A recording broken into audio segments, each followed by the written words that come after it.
Yes hello very good morning. अब हम लोग स्टार्ट करने जा रहे हैं एक्सरसाइज 12.2 का क्वेश्चन नंबर 8। अभी जस्ट थोड़ी देर पहले अभी हम लोगों ने क्वेश्चन नंबर 7 फिनिश किया, क्वेश्चन नंबर 6 और 7। तो अब हम लोग स्टार्ट करने जा रहे हैं क्वेश्चन नंबर 8। ठीक है।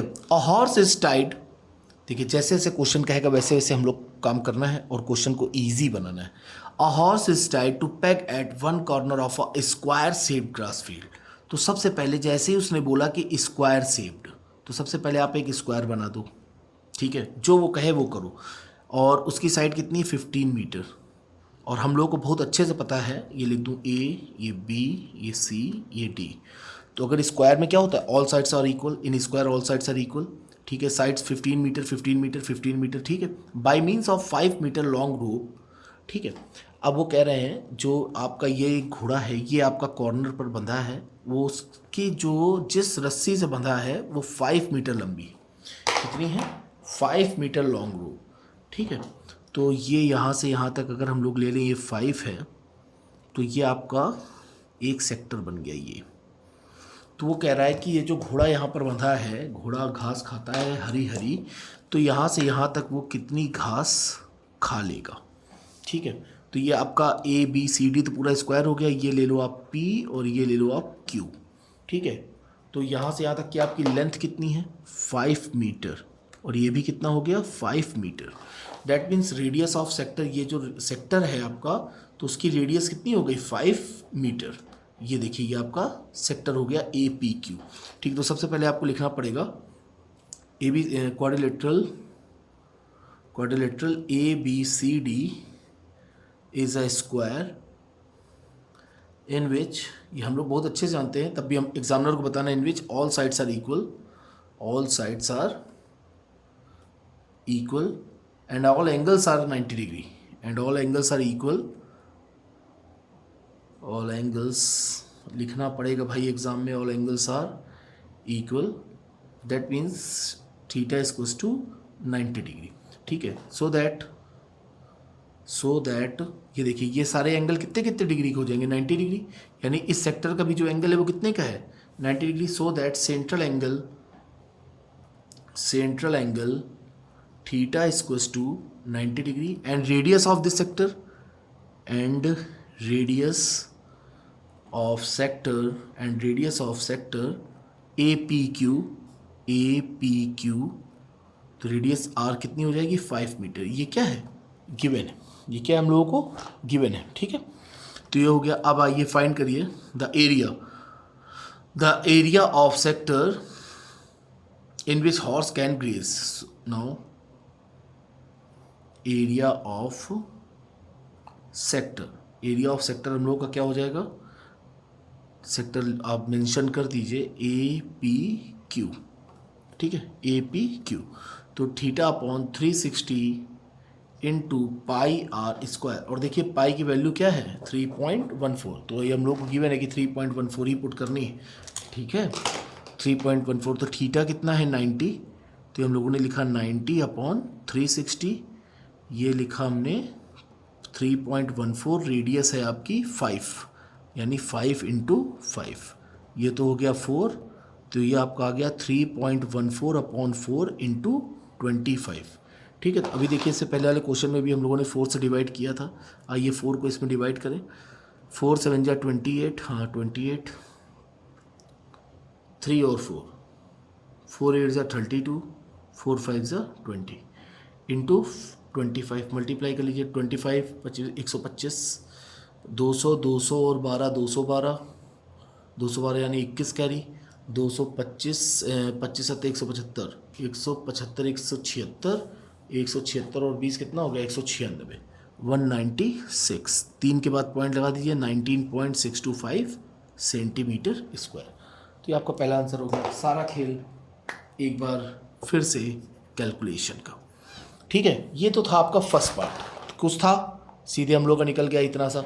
अब वो क्या कह रहा है, second part, the increase in the grazing area if the rope were 10 metre long instead of 5 metre. यानी यही, अब देखिए मैं यहाँ पर बना के आपको पूरा समझाता हूँ। देखिए ये आपका स्क्वायर है, ये घास ही घास उगी है। ठीक है। अभी आपकी जो लेंथ ऑफ रोप थी वो थी 5 मीटर, तो ये था 5 मीटर। अब वो कह रहा है 5 मीटर, ये था आपका 5 और ये था आपका 5, ये था A, ये था Q, ये था P। अब वो कह रहा है कि जो रस्सी है, जो रोप है, उसकी लेंथ इंक्रीज कर दी जाए 5 से 10, यानी अब यहाँ पर ये आ जाए ये, और इधर ये लेंथ आ गई 10।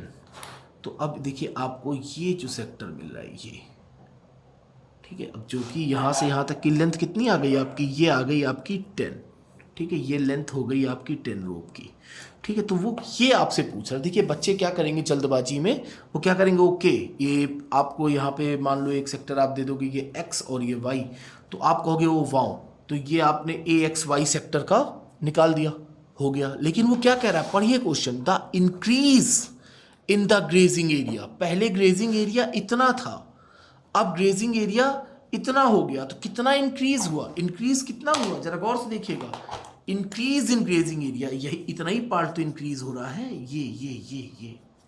तो इसके लिए हम लोग क्या करें, ये पूरा सेक्टर निकाल लें AXY, और AXY का जब सेक्टर फाइंड हो जाएगा उसमें जो स्मॉल सेक्टर था 5 मीटर वाला, उसको लेस कर देंगे और हम लोग का क्या होगा, आंसर आ जाएगा। तो इंक्रीज इन ग्रेजिंग एरिया, तो यही तो इंक्रीज हुआ, इतना तो यहाँ तक तो वो पहले भी घास खा रहा था यहाँ तक की ना, तो अब वो और कितनी खा रहा है, इतनी और खा रहा है, तो इतना कितना, तो पूरा सेक्टर, पूरे में से आपने इतना सेक्टर क्या कर दिया, सब्ट्रैक्ट कर दिया, तो आपका इंक्रीज एरिया निकल आया, ठीक है। तो एंगल तो आपका वही रहेगा 90 डिग्री, वो तो चेंज होने जा नहीं रहा है, ठीक है। तो सेंट्रल एंगल आपका क्या हो गया, पहले तो हाँ central angle equal theta equals to 90 degree, ठीक है। Now radius of sector, now radius of sector अब क्या है AXY, तो यहाँ पर रेडियस ऑफ सेक्टर AXY क्या आ गई 10 metre. Now area of sector, अब हम लोग एरिया निकाल लिया जाए, एरिया ऑफ सेक्टर, अगर कोई प्रॉब्लम हो तुरंत कमेंट सेक्शन में लिखिएगा, ठीक है। Area of sector AXY, same formula theta upon 360 into pi R square, theta कितना है 90 अपॉन 360 इंटू पाई आपका क्या हो गया, पाई की वैल्यू 3.14 पुट करनी है, 3.14 वाओ, रेडियस 10 है, तो ये आपका क्या हो गया 10 इंटू 10, ये आपका काम अच्छा हो गया, ये 4 हो गया, और 3.14 में भी आपने 4 से डिवाइड किया था, तो आपका क्या आया था 0.785, और इंटू 10 का मतलब क्या हो गया 100, तो आपका ये क्या आ गया 2, यानी 78.5 सेंटीमीटर, नहीं मीटर है, तो ये मीटर स्क्वायर। तो ये आपने क्या फाइंड कर लिया AXY, समझ पाए ना, ये आपने फाइंड कर लिया AXY, ये आपने। तो increase in grazing area, increase in grazing, ये क्वेश्चन ध्यान से करिएगा, इंक्रीज इन ग्रेजिंग एरिया, तो आपका क्या हो गया total area of sector AXY minus area of sector APQ, तो आपने लिख दिया 78.5, और ये छोटे वाले का क्या आया था 19.625, तो आपने यहाँ पर लिख दिया माइनस 19.625। अब आओ भाई सब्ट्रैक्ट कर लो, ये आपका तो 0 0 हो गया, तो 00 में 25 के कितना बचा 75, सब्ट्रैक्ट आप लोग हमसे अच्छा कर लेते हैं। यहाँ पर बचा आपका 4 में 6 गया, 4 में 6 जाएगा नहीं तो 14 हो गया, 14 में 6 गए 8, यानी यहाँ पर बचा पॉइंट। अब यहाँ पर क्या आ गया 17, 7 बचा, 7 में 9 जाता नहीं तो 17 में 9 गए 8, और ये आपका क्या बचा 6, तो 6 में 1 गया कितना बचा 5, तो आपका ये आ गया 58.875 मीटर स्क्वायर। ये क्या हो गया increase in grazing area. Answer कितना इजी था कुछ क्वेश्चन में? नो सर कुछ नहीं था। तो किसी भी तरह की आप लोगों को प्रॉब्लम हो तुरंत आप कमेंट सेक्शन में जरूर लिखिएगा, ठीक है। और किसी भी तरह का कुछ भी हो क्वेश्चन नंबर, तो आप क्वेश्चन नंबर भी डाल दीजिएगा कि हाँ ये सर ये क्वेश्चन नंबर है, तो आप एक बार फिर से बता दें तो मैं आपको लाइव क्लास में आकर बता दूंगा, ठीक है। तो ये आपका हो गया क्वेश्चन नंबर 8। अब हम लोग आते हैं क्वेश्चन नंबर 9 पे। तो ये रहा आपका क्वेश्चन नंबर 9। क्वेश्चन नंबर 9 क्या कह रहा है, a brooch is made with silver wire. Brooch क्या होता है आप लोग देखते होंगे 15 अगस्त, 26 जनवरी, 2 अक्टूबर और किसी भी सेलिब्रेशन डे पर आप लोग जो बैच लगाते हो वो आपका, उसको हम लोग क्या कहते हैं, ब्रूच कहते हैं। ठीक है, तो सबसे पहले ब्रूच बना लो। ठीक है, सिल्वर वायर। और वो ब्रूच किस फॉर्म में है, ब्रूच वो चिल्ला चिल्ला के कह रहा है कि वो जो ब्रूच है, वो जो बैच है वो सर्कल के फॉर्म में है। तो सबसे पहले तो एक सर्कल बनाओ। बन गया, चलो सर्कल ढंग का। ठीक है, विद डायमीटर 35 mm। तो सबसे पहले यहाँ लिखो diameter of circle, diameter of circle क्या हो गया 35 mm। ठीक है, mm में है। तो रेडियस ऑफ सर्कल क्या हो जाएगी, तुरंत हम लोग लिख देंगे रेडियस ऑफ सर्कल, ये लिखना पड़ेगा। रेडियस ऑफ सर्कल क्या हो गई 35/2 mm।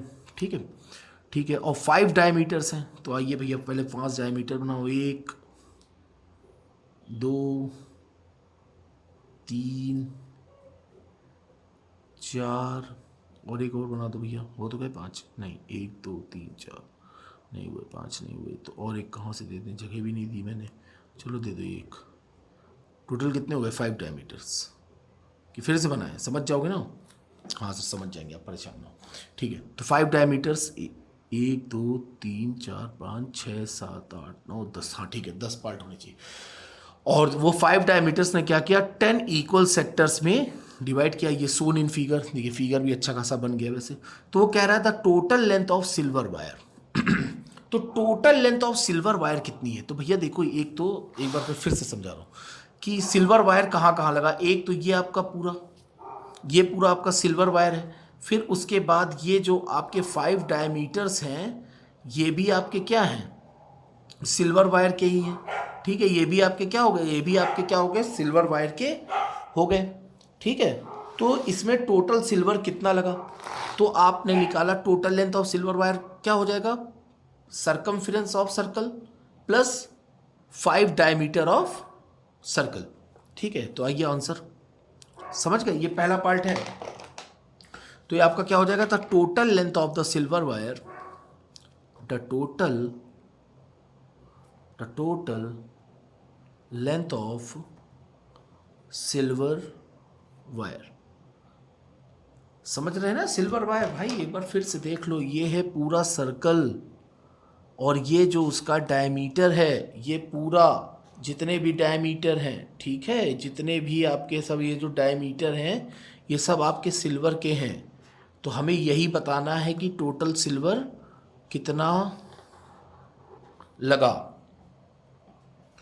ठीक है, तो the total length of silver wire is equals to circumference of circle, circumference of circle plus length of, बहुत इजी है, length of 5 diameters, length of 5 diameters. तो सरकमफेरेंस ऑफ सर्कल क्या होता है 2πr plus length of 5 diameter 5 into D लिख दो diameter को भाई।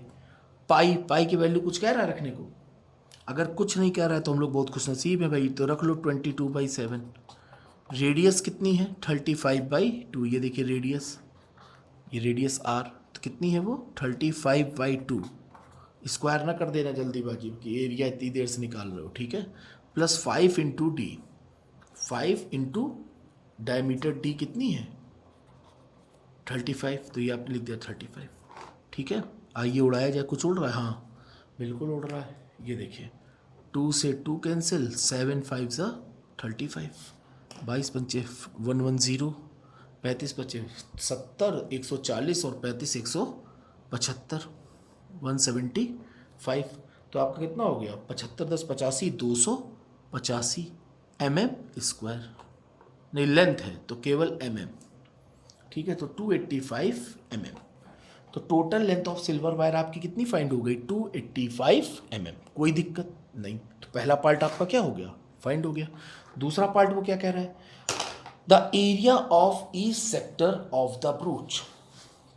अब ईच सेक्टर, टोटल सेक्टर कितने 1 2 3 4 5 6 7 8 9 10, टोटल सेक्टर 10 है। ठीक है, और ऊपर से वो क्या कह रहा है, सभी सेक्टर्स क्या है इक्वल है। तो एक सेक्टर का एंगल कितना होगा, एंगल ऑफ ईच सेक्टर, तो टोटल कंप्लीट एंगल कितना है 360, और सारे सेक्टर्स क्या है इक्वल है, यानी 10 सेक्टर इक्वल है। तो आपका एंगल ऑफ ईच सेक्टर क्या आ जाएगा, एंगल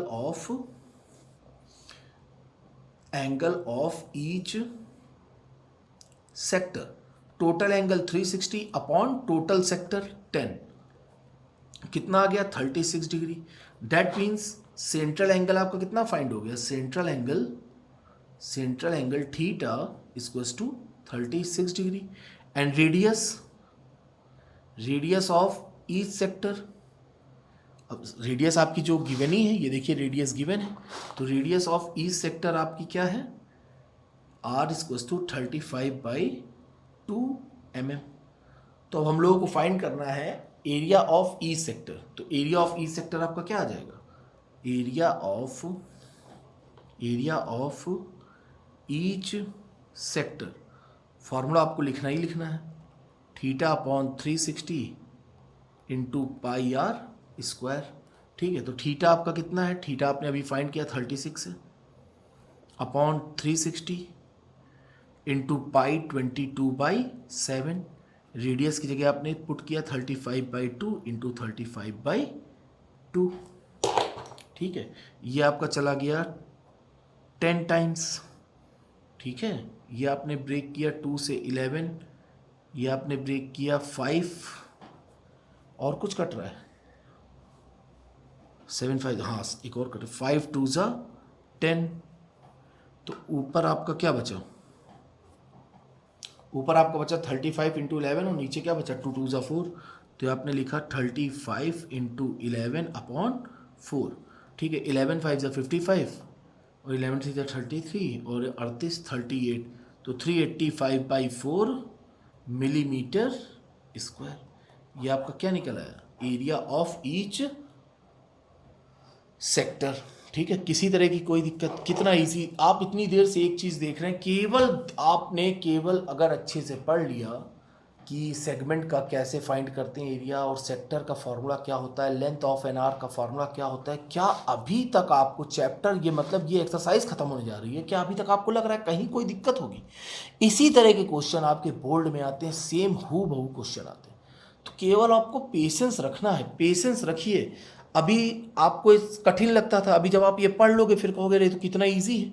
तो कोई भी चीज़ इजी हमें कब लगती है, जब हम उसको अच्छे से पढ़ लेते हैं। ठीक है, तो एकदम अच्छे से पढ़ते चलिए, कुछ भी टफ नहीं है, केवल आपको क्वेश्चन रीड करना आना चाहिए। मैथ में केवल एक ही चीज़ इंपॉर्टेंट है कि हमको क्वेश्चन रीड करना आना चाहिए। ठीक है, तो आपका क्वेश्चन नंबर 9 भी इस तरह से क्या हो गया, कंप्लीट हो गया। Very good. तो आज का फाइनल क्वेश्चन नंबर 10, फिर जो नेक्स्ट वीडियो जो आपको कल मिलेगा उसमें हम लोग 11 12 और 13 14 क्वेश्चन, चारों क्वेश्चन डिस्कस करेंगे, और फिर वो आपका फिर वो आपकी एक्सरसाइज क्या होगी, खत्म हो जाएगी। फिर उसके बाद आपकी 12.3 फाइनल एक्सरसाइज आ जाएगी। ठीक है, आइए क्वेश्चन नंबर 10, आज का अंतिम सवाल।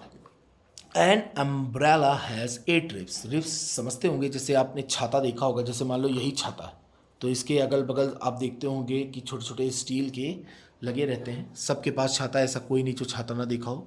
विच आर इक्वली स्पेस्ड, फिर वही चीज़ कि इक्वल स्पेस पर है।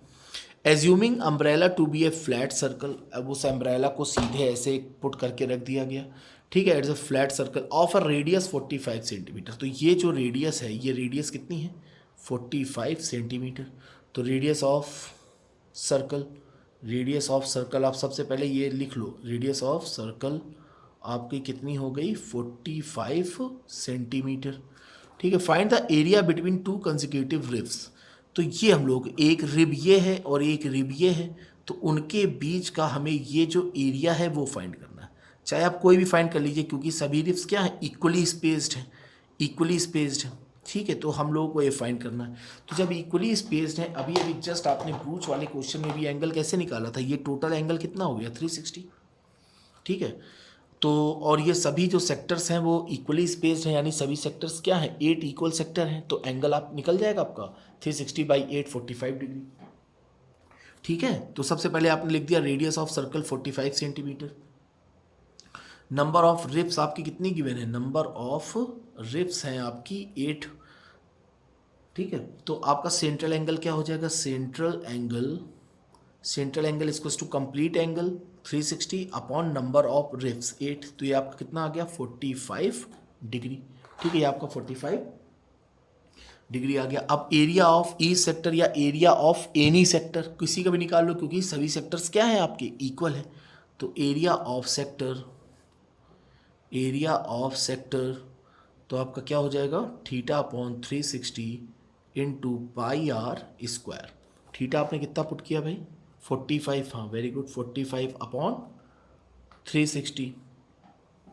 अब अगर इन्होंने पाई की वैल्यू गिवन नहीं है तो हम लोग पाई की वैल्यू अपने मन से रखेंगे, यानी 22/7। और रेडियस कितनी है 45, तो ये लिखा आपने 45 इंटू 45। 45 8 टाइम्स कैंसिल हो गया, ठीक है, ये 8 टाइम्स हो गया। फिर अगर और कट रहा है, हाँ कट रहा है, 2 से ये 11, 2 से ये 4, ये आपने लिखा ऊपर 45 इंटू 45 इंटू 11 अपॉन 28। तो 45 का स्क्वायर 4 पंचे 20, 25 इंटू 11 अपॉन 28। 11 का मल्टीप्लाई करिए, 11 5 ज़ा 55, 11 2 ज़ा 22, 22 और 5 27, और 11 2 ज़ा 22 अपॉन में क्या आ गया 28। बस यही आपका आंसर है, इसके आगे आपको निकालने की ज़रूरत नहीं है, सेंटीमीटर स्क्वायर। ठीक है, तो ये आपका क्या हो गया आंसर।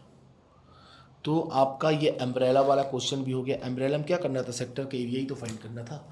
तो क्या कुछ था, कुछ नहीं था, कुछ भी नहीं था। ठीक है, तो अब हम लोग क्वेश्चन नंबर 11, 12, 13, 14 कल वाली क्लास में हम लोग डिस्कस करेंगे, 11, 12 और 13, 14। ओके बच्चों, good bye, take care, bye bye.